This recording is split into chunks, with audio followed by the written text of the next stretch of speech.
Hi everyone! Sherry from QuantConnect here with your flash briefing rebalance. Here's how QuantConnect is pioneering tomorrow's trading with you this week. We're pleased to share that we deployed quote equities data for your backtesting. This means your trades will be modeled with the true bid and ask spread back to 2007. With the new data, we've also adjusted our historical volume to be in line with other platforms. Margin data for 145 futures contracts have been updated to reflect current data. The change improves the accuracy of your futures strategies. A short video tutorial of how to use QuantConnect debugging is now available. Learn how to navigate the debugger to track variables while backtesting. The debugger allows you to inspect your code live, line by line, with QuantConnect's data. Check out the video in the link below. Performance improvements were made to scheduled events, resulting in a 4x speed increase.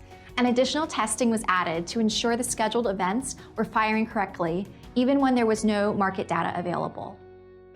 A new feature was added for lean, which lets you set the output directory when running lean. This is helpful when you want to save the algorithm logs outside of a Docker container, or perform optimization and compare the results of thousands of backtests. Like staying updated on the latest QC news? Throw us a thumbs up and subscribe. Thanks for listening to Rebalance, and happy coding!